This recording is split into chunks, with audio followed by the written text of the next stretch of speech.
Hi everyone, welcome back to the Toffee Blues, your source for all things Everton and the final home opposition preview of the season. Of course, it's the day we all looked at when the fixtures came out last summer.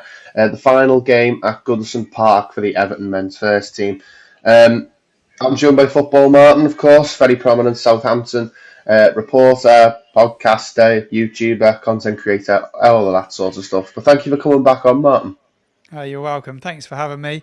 I'm honoured to be here. Last game at Goodison in the weekend for the men's team and to come and chat to you about our season, but also to talk about Everton as well. So an honour to be here. Well, of course, Southampton. I've seen a lot of your videos you've done over the course of the season. The only team you seem to have any sort of look at against is Everton this season. But tell me a bit about it. What's made it so bad? And also, you've got to feel let down, haven't you, by the Southampton players and the board, the manager, everyone. Yeah, it's been an absolute mess really from start to finish, and it goes back to the summer recruitment just wasn't good enough. Russell Martin was the manager at the time. Last time we spoke, he was the manager of Southampton at the time, and yeah, he probably wasn't equipped with the right people around him to recruit for the Premier League, and that's obviously been a big issue. But obviously, we didn't have a director of football, which was a big issue. Jason Wilcox was our director of football. He left and went to Man United, but he left long before we got promoted to the Premier League. So he left around Easter time last year. So there's plenty of time to sort out what they were going to do in terms of who was going to come in and head up recruitment. They didn't get that right, and it left us wide open in the summer. Recruitment was well off. We ended up with a substandard squad for this division. He wanted to play a certain style of football, and he didn't have the players to do it. And before you know it, you're cut adrift at the bottom of the Premier League, and we're almost relegated. We were almost relegated end of November, really. Going into December, we looked dead and buried. And we had a couple of really, really heavy defeats at home. Chelsea, Brentford, Tottenham. You could just reel them off. The only home game that we've won at St Mary's this season was against Everton. We've not won another game there all season. It's been absolutely bleak as bleak, and there's been so many issues, not just in the boardroom, changing the managers, the wrong manager brought in. The players have been substandard at times. They've let the fans down. They've let the club down. And at a club like Everton, this would have never, ever, ever been allowed to happen because the fans would have been in absolute uproar at the majority of clubs at the way that we've been managed and run by our owners this past few years. It's quite interesting that you say that actually, because I would have thought you, as the hardcore Southampton fan you are, you'd probably Mm, back your fan base a little bit more to mm, say that you would have like what Everton have done. We've seen the way Everton have stayed up. It's just not allowed to get below a certain point. Do you yeah. think there's really a problem with? Of course, I'm not trying to give you a loaded question here, but do you think there is a bit of a problem with the expectations that Southampton fans have, and Mm. this sort of generation of how they're going to grow up to see their Southampton team? Because you've almost sort of sat back and like you said there, let it happen. Yeah, mate, you make a really good point, actually. It's probably one of the best questions that's been put to me in a very, very long time. I think we've got an incredible fan base. They're brilliant people. They support through thick and thin. They go up and down the country watching the team. But the standards have dropped, and I think you alluded to that, and you spot on the what is the standard of where we should be at this time. For me, I grew up in the '90s watching our team scrap to stay in the division. And we had Matt Letitia, we had the likes of Benali, we had Ken Moncal, these sort of players that would grind results out and keep us in the division. Real heart, but we were never a mid-table side. And then we moved to St Mary's, and we had some really good times. Once we got promoted last time round under Nigel Atkins, we soon established ourselves back in the Premier League and become well established. And we were looking at mid-table. We were starting to get European spots, and we looked like a side that and a club that were going places. Look at Brentford now, Brighton and Hove Albion, Bournemouth. That was us 10 years ago, and we were in that was my expectation. Is that we're a well-established Premier League side, been in there for a while, one of the founder members like Everton, we're in there and we're going to start pushing for European football regularly. And the standards have dropped, in terms of what you're bringing in player-wise and what people expect. And there's a lot of fans that are happy to go back to the Championship. Now, do me a favour. Would you want to go and see Everton in the Championship? Because I don't want to see Saints in the Championship. I don't No, want to no. see it. I'm furious. I don't want my team in that division. I think like I'm saying, Martin. I mean, I think some people can sort of expect a team to be relegated in the way that Southampton have, and sort of not go, oh, they should have done better. The term "whipping boys" gets used a lot, and Yeah. because you've been in the Championship recently, or because they haven't got Southampton haven't got with all due respect the most stacked trophy cabinet or the Mm, greatest players down the years. It's still surely Championship. You still once you've hit the heights of the Premier League, like Southampton did when I was growing up. mm. Um, the Championship is just way too low an expectation because Yeah. I remember watching Southampton and you came up in 2012 and you stayed up for what was about 10 years at that point, and Mm, you were always an established Premier League side. And to mm. me, Southampton back in those days, 10, 15 years ago, they Mm. did it the way it was supposed to be done. They were really the Absolutely. blueprint for how to get promoted and become an established team. Mm. Um, so when you had the likes of your West Bromwich Albions, Norwiches, Burnleys, and stuff like that, who'd come up and go down, Southampton really, I when Southampton were relegated, I couldn't believe it the first time because to me Mm. Southampton was sort of part of the Premier League that I'd grown up with. Um, Mm. but it got a little bit better last weekend. Of course, you're not the worst Mm. Premier League team of all time statistically. You got the 0-0 draw against Manchester City. Mm. Tell me a bit about that game. And also, I want to touch a bit on Ruben Diaz's comments because I think there's a bit of a dialogue to be had about that, isn't there? Yeah, yeah, there is. Yeah, no, there is. Look, we've been chasing, and how sad's this? This has been the expectation. We talk about how low it is. We're at the pits at this moment in time because you're looking to try and get 12 points. We're looking not to go down as the worst team ever. We're still going down as the second worst team ever. So let me tell you, there's nothing to celebrate. There's nothing to start jumping up and down about. But Man City are a really good side, and to get the point that we needed was a big moment last week for the fans, not for the players, but for the fans. But it was celebrated certainly with some of the players, like they had just stayed in the division, which was Chris Sutton described it as amateur hour on Yeah, I know. 606. I know. Ramsdale, his interview, I thought was a little bit tone deaf in the way he spoke about the getting to 12 points. Yeah, I totally agree with that. I think that for the players, they kept saying it wasn't on their mind, but it clearly was. I think for them, they've been so bad this season and so poor.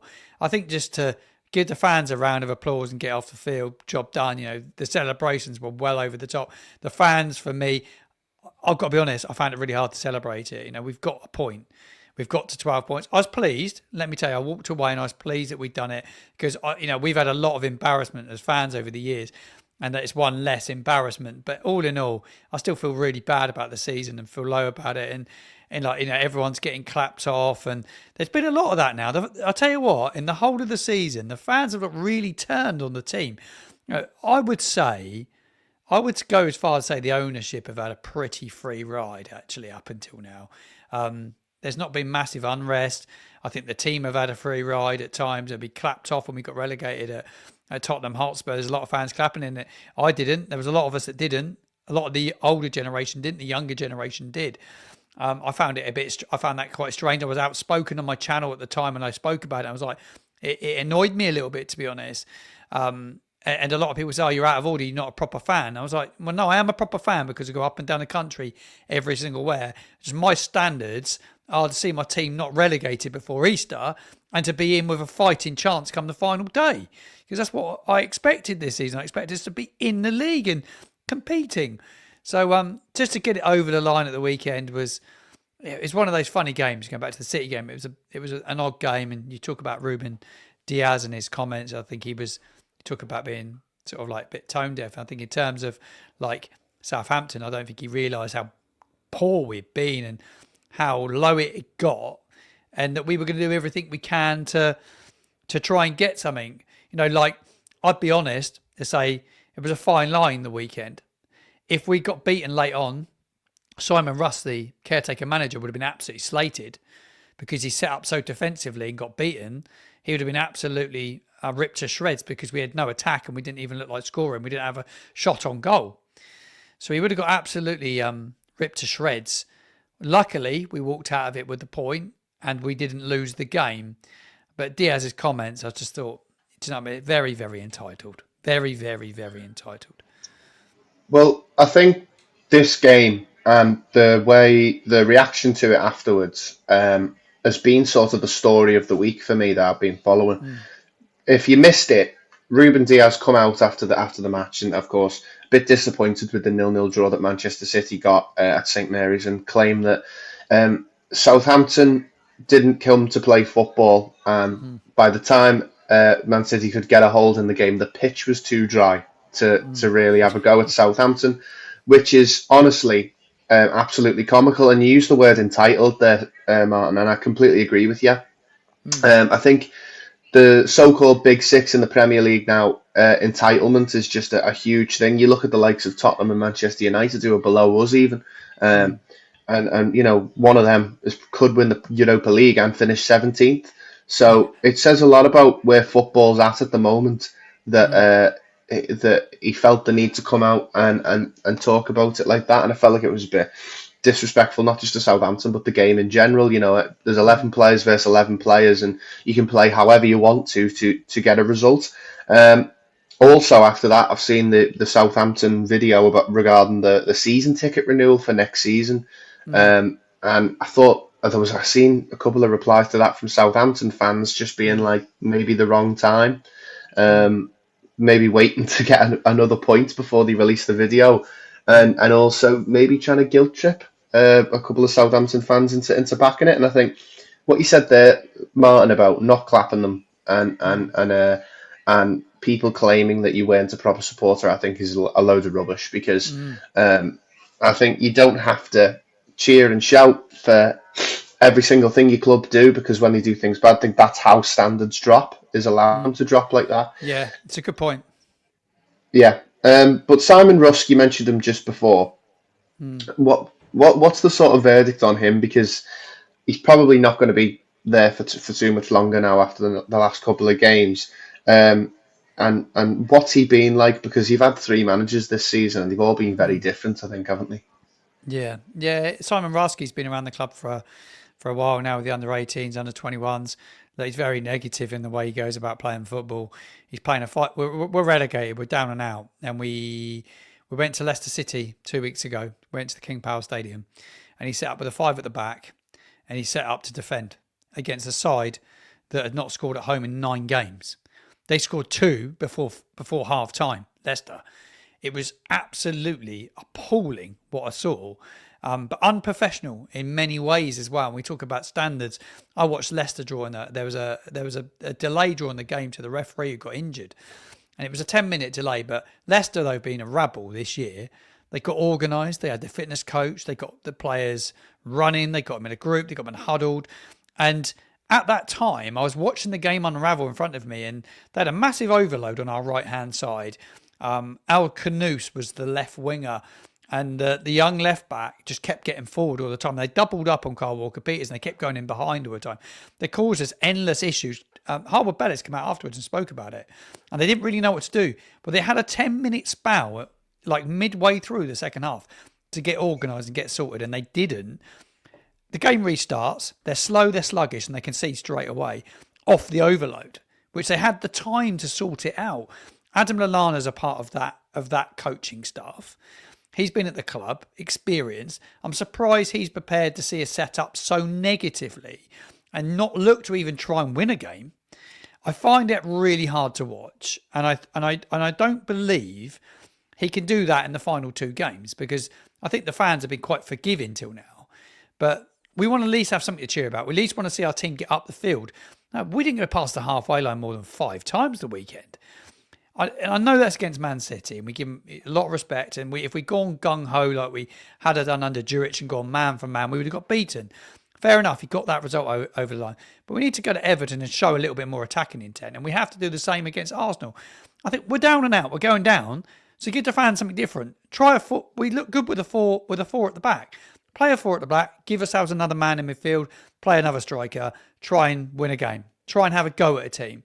But at this moment in time, I think we'll go to Everton the weekend, to Goodison, and I think we'll set up a 5 at the back, play one up front on his own or a false 9, and I think we'll just sit and try and defend, which is just rubbish to watch. Well, I think really, and I spoke to you a bit off camera about how I don't think really it's worth talking about the game tactically on Sunday. I think there's far too much fanfare going on, and also too much on the Southampton side to really even bother. Because I mean, we've watched 36 games of this now, Martin, and you could talk to me about who's been the worst and who's been the best in Southampton's team when it really doesn't matter. But I think that would be better using the time to talk a little bit about the championship, and with the playoffs going on at the moment. You obviously came up through the playoffs last year in the final, and I know it's been a bit of a talking point this season about how do we bridge the gap between the championship and the Premier League, because Leicester, a fantastic title win for them last season. Ipswich, back-to-back promotions. Southampton coming up and beating Leeds at Wembley. All come up, and all three of them have been poor. Like three of the worst teams. And I mean, even any other season, maybe 10 years ago, all three of them could have finished 20th. So, what do you think is the main difference between the Championship and the Premier League? Because I'm looking at Leeds and Burnley. And then I'm thinking about Sunderland and Sheffield United in that playoff final, and I'm not sure any of them are strong enough to stay in the Premier League.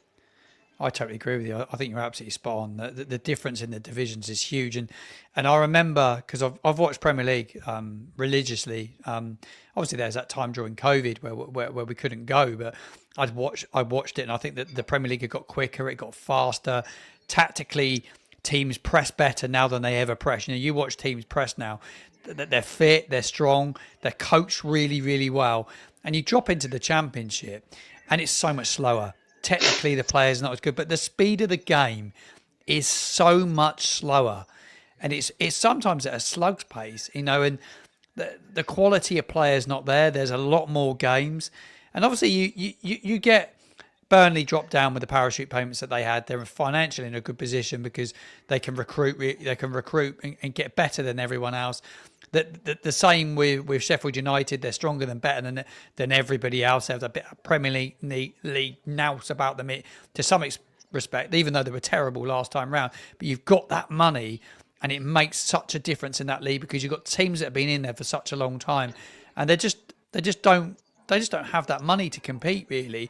And that's the biggest issue. But the speed of the league is really, really poor. And for me, going back to watching it next year, I watched Southampton dominate game after game after game last season. Totally thrashed some sides. It was so much better than anyone else. Then you come to the Premier League with pretty much a similar-ish squad, and you don't even compete at all. You're not anywhere near it. So the gap between the divisions is vast. But I do think, though, and Gary Neville on his Stick to Football show a couple of weeks ago with Roy Keane, and Roy Keane made a good point. I still think that the teams that come up have to have a better go at it. And they don't learn. These people don't learn from other teams. We should have been learning off of Burnley and the mistakes that Burnley made. But we didn't learn from Burnley. We still made those same mistakes. We still played the same style of football. And that amazed me that they're prepared to it's all about their own image sometimes, these managers, and this philosophy. Sod the club and the fans, we're going to go about it this way, And I think that the teams that come up have to have a better shot at it. I really do. That's my personal opinion. But the gap, mate, is massive. I completely agree with you. But that being said, what are Southampton going to do? It's obviously very early. I mean, it's only May. What are you going to do, and what do you have to do to come back straight back up? I'm really worried. I'm really worried about, like, all these fans are real happy to go back to the Championship. You know, they're happy to get back in that league, start winning games. A lot of midweek games. First and foremost, you need a manager that knows the division or knows how to get us out the division. You know, Sean Dyche is being mentioned down here big time. It'd be interesting to get your opinions on a minute on him and becoming a Championship manager at Southampton next season. I don't think they will appoint him, but a lot of fans want him. That's the calibre of manager they want here. The expectations to go straight back up. The manager's key. They're going to have to recruit. They're going to have to try and tidy up the squad that they've got. They've got people on contracts that are running out. They're going to need to build a squad that's capable for that division. They're going to need players that want to be here. They're going to fight for the shirt, because a lot of them haven't done this year. I think it's the biggest summer in my lifetime of becoming a Saints fan. I can't remember a summer being as big as this, because if this ownership group that have made cock up after cock up make another one this time and appoint the wrong manager, because they have a terrible record in appointing managers. If they get this managerial decision wrong and the season starts badly and we don't get out of that division, is the owner going to be prepared to pump in a load of money second season round to try and get you back? Leeds have been able to do that, but it's last chance saloon in your second season, in it. So we need to get back out of it again. But you can't keep yo-yoing. And somewhere it's going to go wrong, isn't it? Somewhere it's going to go badly wrong. And I'm worried we're staring down the barrel of it going badly wrong, if I'm totally honest. I mean, we're looking at Luton, the likes of Luton, of course, back-to-back Yeah. promotions and back-to-back relegations. It's so much more possible than we ever thought it was.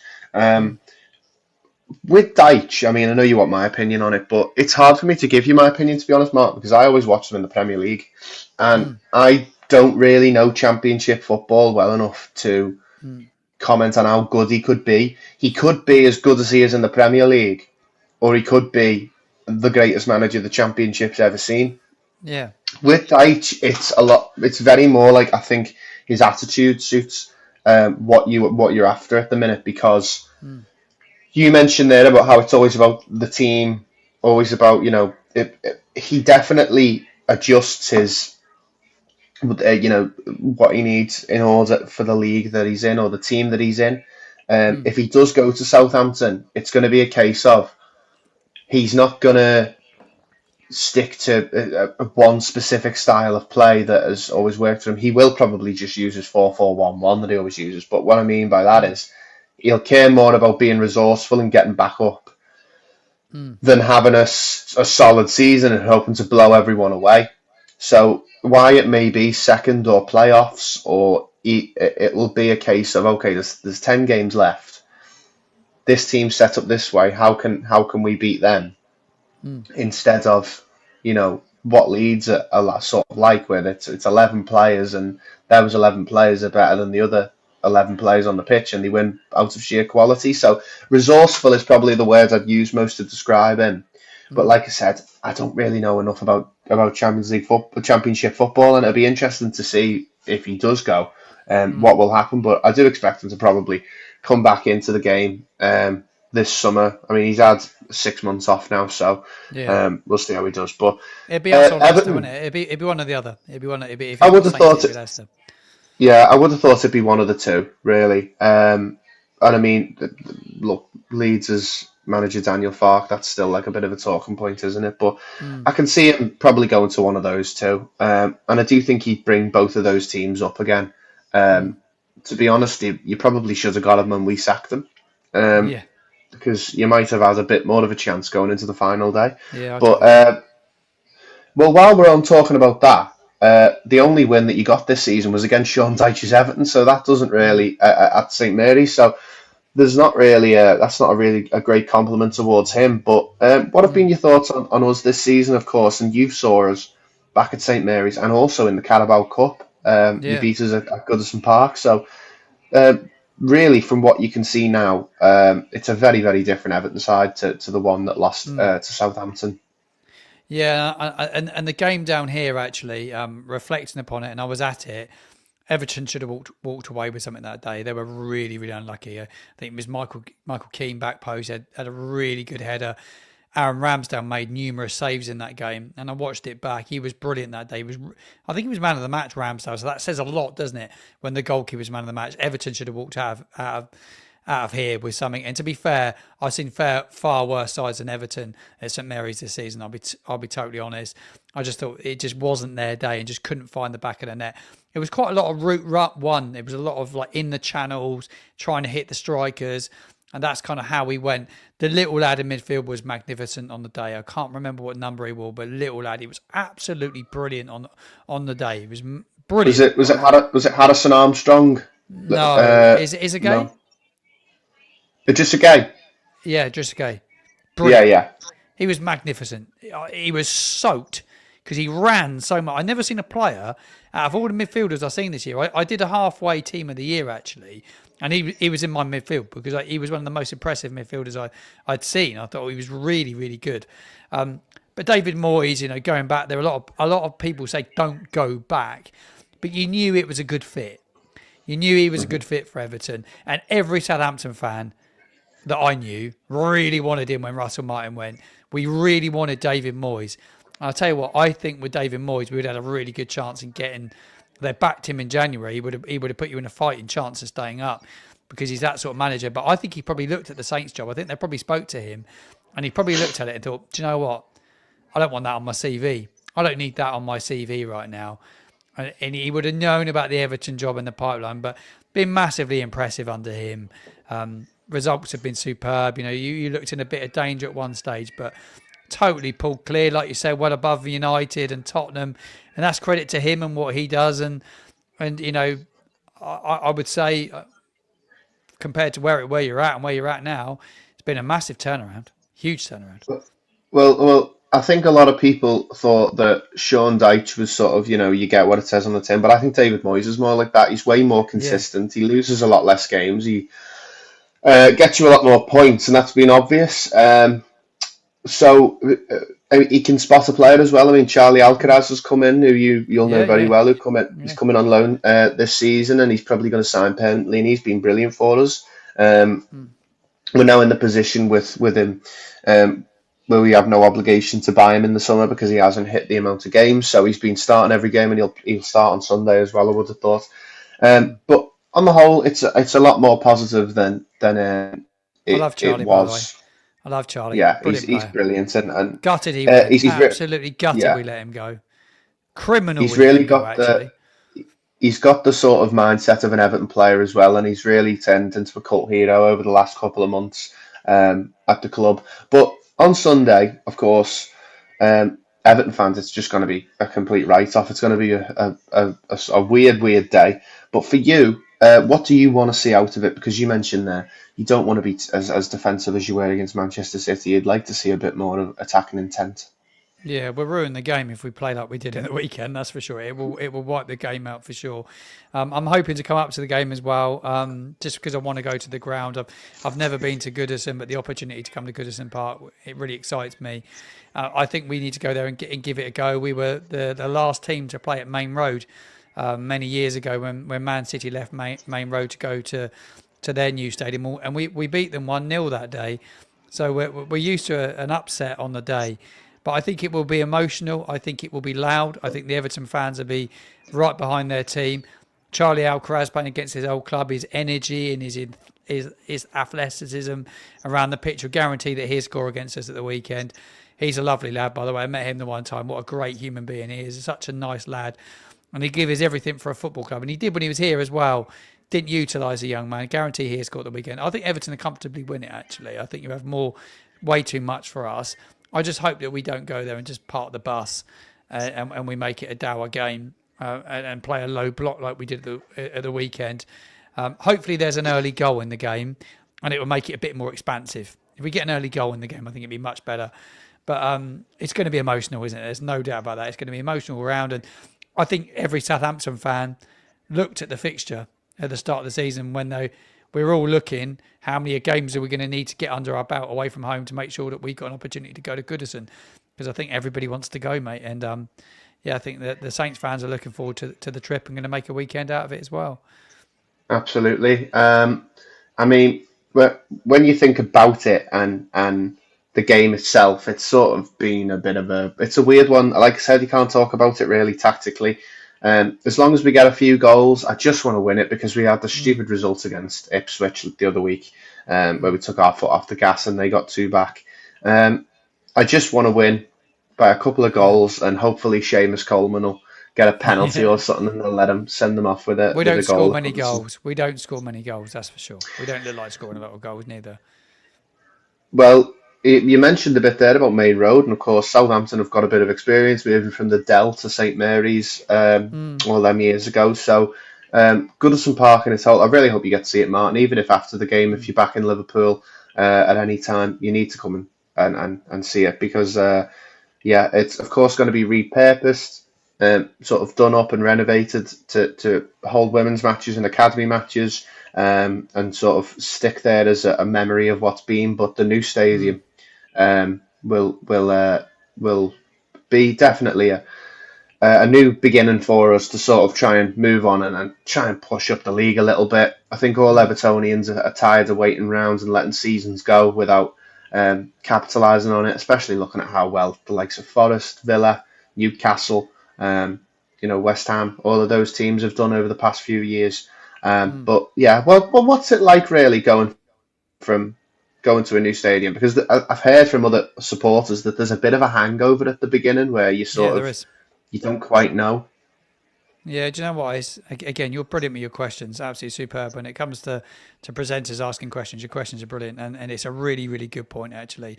I grew up watching Southampton at the Dow, so the late '80s into the early '90s, I was always at the Dow. My dad took me as a young boy when I was 6. It was I think it was we were talking about it the other day, but I think it was 1989. I went to the Dow for the first time. That was against Man City in my second game was actually against Everton. Thrashed us on the day at the Dow. I think it was maybe 6-0, but it was a heavy defeat. But going from there to St Mary's, I still prefer the Dow now. And if I could go back and see us play at the Dow, I'd do anything for that. I dream about the Dow even now. How sad's that? I'm a 42-year-old male, and I loved the Dow. I absolutely loved it. It was special. The atmosphere. It was like the 12th man. Sometimes it was worth points. And I tell you what, we built our stadium at the time, and it was like Derby, it was like Sunderland, it was like Cardiff, Swansea. You can reel them off, and they're all these bowl type stadiums, and there's no atmosphere in it at all. And very rarely do you get big atmospheres in our stadium. I think Everton's been designed a fair bit different than a lot of these bowls have been designed, but ours was poor really. And even now, I don't enjoy St Mary's. I find it soulless. It's cold. Apparently, somebody, I think it will be gone now, but at the time, someone buried a Pompey shirt in the centre circle of the builders. There was Pompey shirts buried in the walls, apparently, and we really struggled when we moved.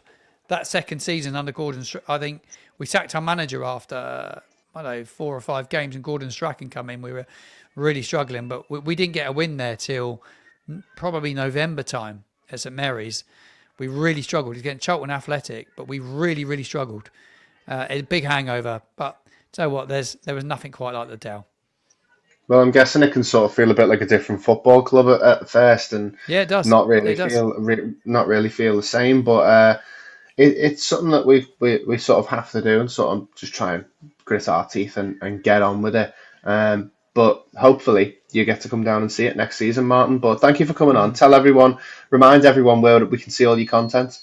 Yeah. You can find me at Football Martin _. I'm on YouTube, TikTok, all the social media platforms. Create Southampton related content, instant reactions after every single game, whether I'm there or not. Hopefully, I'll be there at the weekend to be able to do an instant reaction. And a lot of the away fans like to tune in to hear the opposition's view on it. I'm very honest, very balanced. Create match day vlogs. I will be doing a final word show after the weekend as well. But I will, as long as I'm on Merseyside for the weekend, I want to try and capture as much of it as I can. And I'll probably do a totally separate video on it, like that final men's game at Goodison Park and what it was like to be in the away end and what the atmosphere was like. And I'll try and capture a few fans and try and get a few thoughts along the way as well. So, yeah, create some really cool stuff. 100%. I can vouch for it. I've still got Martin's videos pop up every Southampton game on my TikTok and stuff like that, and it always just fills me in really on really what Southampton fans are feeling. A lot of content creators can beat around the bush a little bit and let things go without saying, but real feelings and raw emotions, you see that from Martin every time Absolutely, Southampton go on the absolutely. road or at St Mary's. But yeah, thank you very much for coming on. Of course, everyone, make sure you leave your comments, leave your memories of Goodison Park in the comment section down below. Make sure you like and subscribe to the Toffee Blues, and I'll see you in the next one.